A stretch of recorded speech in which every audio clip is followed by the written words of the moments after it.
In 2006, my guest was the youngest member of the U.S. Olympic team in Torino, Italy. But the 16-year-old turned in a dynamic performance that resulted in a sixth-place finish in women's figure skating.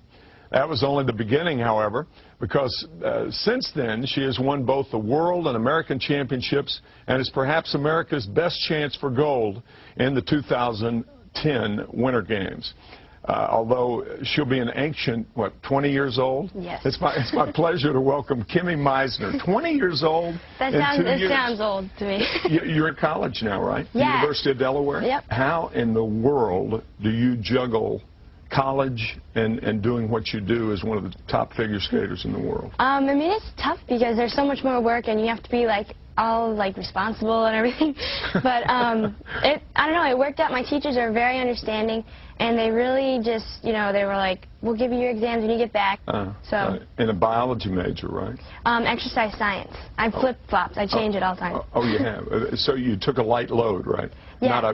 I took 9 credits. So, I mean, that was enough. That was good. Something doable. Yeah.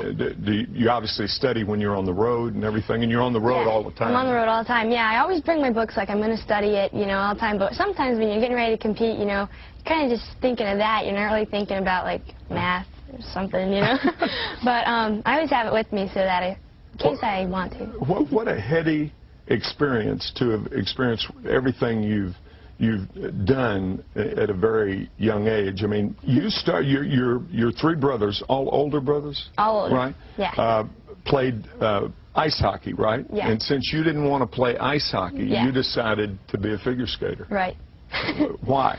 I mean, I liked to see the skaters out there. They looked like they were having so much fun, and I just kind of got on there and really liked the independence and feeling of it. I mean, when you're going really fast and everything just kind of gets me happy and excited. So independence, that's an interesting word. And I would imagine you have to feel that way because of all the pressure around you and stuff like that. Yeah, well, I mean, when you go out there to compete, it's only you and your music.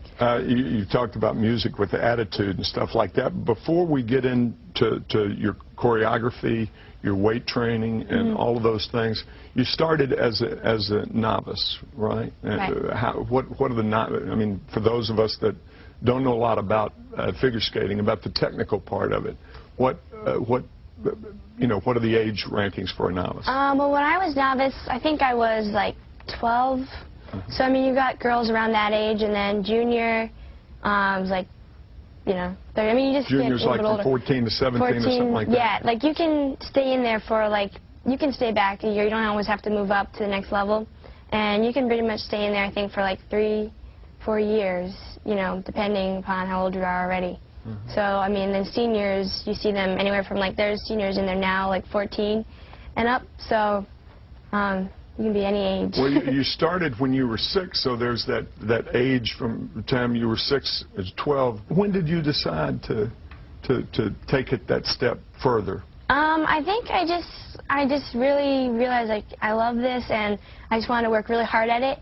And then as I made it to my first nationals as a novice, and I had so much fun there. It was wow, I want to get back there, So then I just kept working my way up, and then making the Olympics, I didn't even realize that I really could make it until I'd already qualified, and I was okay, you made it. It's a weird feeling, to think about it.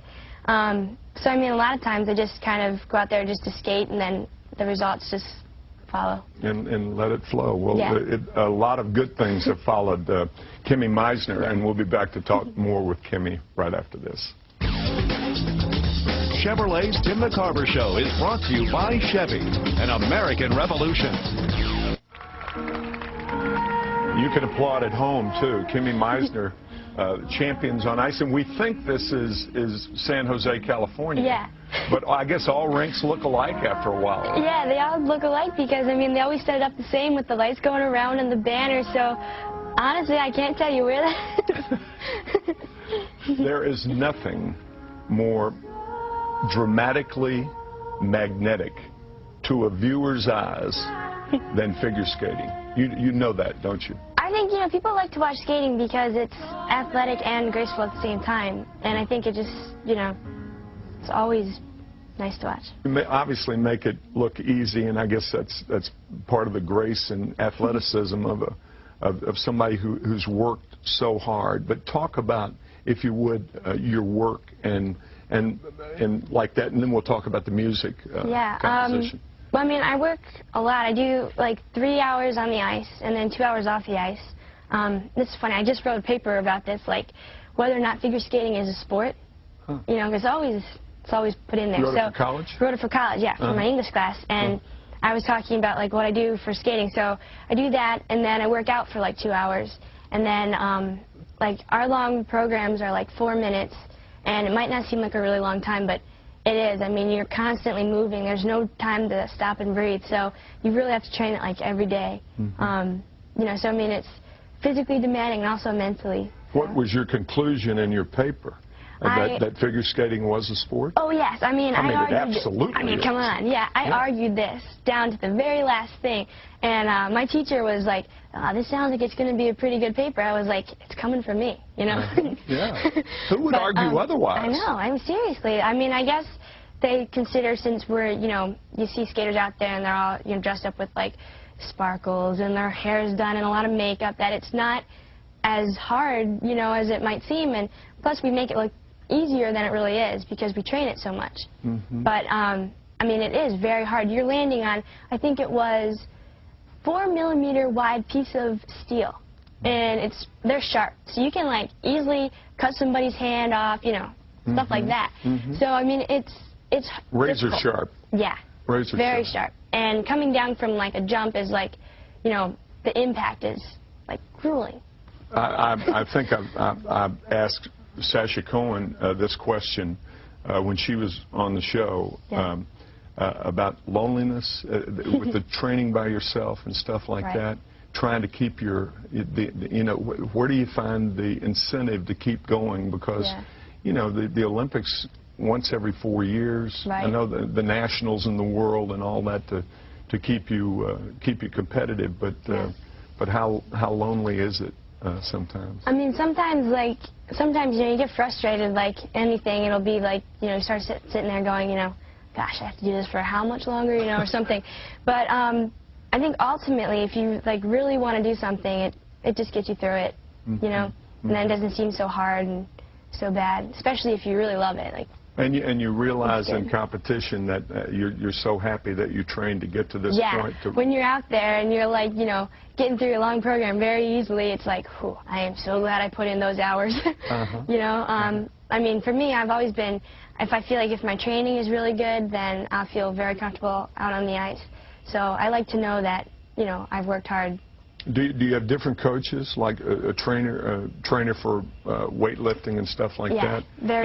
And music composition? Do you have some, or do you choose that yourself? Well, I have choreographers, and we basically sit down. We'll sit down together. My choreographer is Lori Nickel, and we sit down together and like, you know, listen to music and try and figure out what we want to do this season. That always takes the hardest part, though. I think this year, it took us like 2 or 3 days, and after listening to it for the entire day, they all start to sound alike. So, I mean, you really have to, you know, stick with it. But then you find that one piece of music that's like, yes, this is it.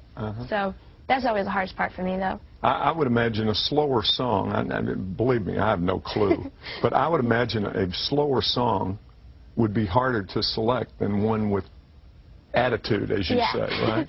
Yeah, and sometimes like the slower, more dramatic things are a lot harder because you really have to kind of portray that, you know? You have to be that character. So it's harder, where sometimes if it's more like, if you want to do something with more attitude, you can, I mean, if you have a lot of attitude, you can really do it. You have to be that character. That's an interesting term. It's almost like acting on skates. Yeah, that was another point that I made in my paper, was that not only do we have to do the jumps and all the other athletic things, we have to act as well. So it's a complete performance and not just jumps or spins. And prior to that, the visual technique that you have to make it flow for, as you said, an eternity over 4 minutes. Yeah. See, it's not as easy as it looks, but Kimmie Meissner certainly makes it look that way. We'll be back with Kimmie right after this.